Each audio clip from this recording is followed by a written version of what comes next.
आज बात उत्तर प्रदेश की। खबर उत्तर प्रदेश से है, जहां समाजवादी पार्टी के राष्ट्रीय अध्यक्ष अखिलेश यादव ने एक बार फिर चुनाव आयोग पर गंभीर आरोप लगाए हैं। उन्होंने एसआईआर को लेकर कहा है कि इसमें भाजपा के लोग शामिल हैं और आयोग भाजपा के इशारे पर काम कर रहा है। अखिलेश यादव ने तंज कसते हुए कहा है कि चुनाव आयोग को अपनी बिल्डिंग के ऊपर भाजपा का झंडा लगा लेना चाहिए।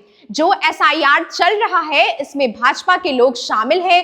वो जिनका वोट कटवाना चाहते हैं वो वोट कटवाते हैं, जिनका जुड़वाना चाहते हैं उनका जुड़वा लेते हैं। उन्होंने आगे कहा है कि अगर हम कोई भी शिकायत चुनाव आयोग से करना चाहते हैं तो चुनाव आयोग इसे नजरअंदाज कर देता है। चुनाव आयोग संवैधानिक संस्था है और उनकी जिम्मेदारी है कि वोट ज्यादा से ज्यादा बने, लेकिन उनका व्यवहार ऐसा है कि लगता है वो भाजपा के लिए ही काम कर रहे हैं। जो स्पेशल रिवीजन चल रहा है बोर्ड्स को लेकर के, चिंता इस बात की है कि भारतीय जनता पार्टी उसमें शामिल है और जिसका वोट वो कटवाना चाहते हैं वो कटवाते हैं और जिसका वो जुड़वाना चाहते हैं वो जुड़वाते हैं। अगर हम लोग कोई शिकायत करना चाहते हैं तो इलेक्शन कमीशन उसकी नजरअंदाज कर रहा है। इलेक्शन कमीशन कॉन्स्टिट्यूशनल बॉडी है, उनकी जिम्मेदारी है वोट ज्यादा से ज्यादा बने, ये नहीं कि वोट ज्यादा से ज्यादा कटे। और फिर जिस तरह का उनका व्यवहार है इलेक्शन कमीशन के लोगों का, लगता है ये कि बीजेपी के लिए काम कर रहे हैं।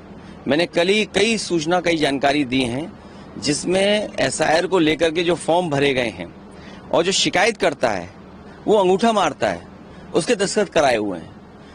जो व्यक्ति अंगूठा मारता है उसके दस्तखत कराए हैं। अगर उस फॉर्म की भी शिकायत करते हैं तो ना एसडीएम पे कार्रवाई है, ना डीएम पे कार्रवाई है, ना कमिश्नर से नोटिस दिया है, किसी पे कोई कार्रवाई नहीं है। और इस तरह से प्रिंटेड लाखों लाख फॉर्म बांटे जा रहे हैं और पकड़े जा रहे हैं। गांव में प्रिंटेड कहां से आएंगे फॉर्म्स? इसका मतलब ये हुआ कि बीजेपी ने अपने पैसे से कुछ एजेंसीज को हायर किया है।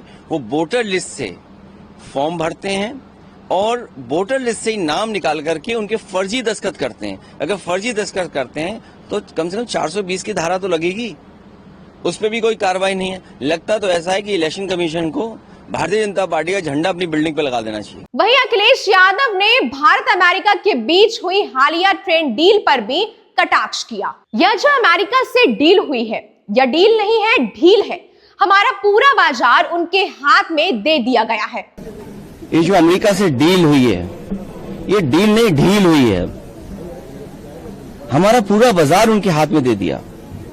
सरहद की बात करें, अब तो किचन के रास्ते हमारी थाली तक, नवाला जो है हमारे रोटी के टुकड़े तक बात पहुंच गई है। अब सनातनियों को ये चिंता करनी पड़ेगी तो उनका व्रत कैसे सनातनी रहेगा। मान लीजिए डेयरी प्रोडक्ट्स वहां से आ गए तो हमारे सनातनी लोग व्रत कैसे रखेंगे, हम सब भारतवासी व्रत कैसे रखेंगे? बड़ा चिंता का विषय है। और फिर सीधा सीधा हमला है। जो भारतीय जनता पार्टी के संगी साथी समय समय पर स्वदेशी का नारा देते थे, आखिरकार वो लोग कहां हैं? वही जो बिल्डिंगें बड़ी बड़ी बनी हैं, कहीं उसके अंदर अंग्रेजी चश्मा लगाकर तो नहीं बैठे हुए हैं। और ये बात तो साबित हो गई है, जिस तरह की डील हुई है, न जाने क्या क्या उसमें फैसले होंगे, देश तो जानना चाहता है। उन्होंने समाजवादी पार्टी के नेताओं का हवाला देते हुए कहा है कि डॉक्टर राम मनोहर लोहिया, जॉर्ज फर्नांडिस और नेताजी ने हमेशा चीन को सबसे बड़ा खतरा बताया था। रिजोंग लॉ मेमोरियल को भी हटाकर दूर बनाया गया, जो देश की सुरक्षा पर सवाल उठाता है। सपा सांसद डिंपल यादव ने भी संसद में इस डील पर सवाल उठाते हुए कहा है कि बहुत दुर्भाग्यपूर्ण है कि आज विपक्ष के नेताओं को बोलने नहीं दिया जा रहा है। विपक्ष चाहता है कि यूएसए के साथ जो डील हुई है उस पर बात होनी चाहिए। कृषि और डेयरी उत्पाद का आयात जीरो टैरिफ पर क्यों कर रहे हैं? ऐसे कदम क्यों उठाए जा रहे हैं? अगर हम रूस से सस्ता पेट्रोल ले रहे थे तो वो बंद क्यों कर दिया गया?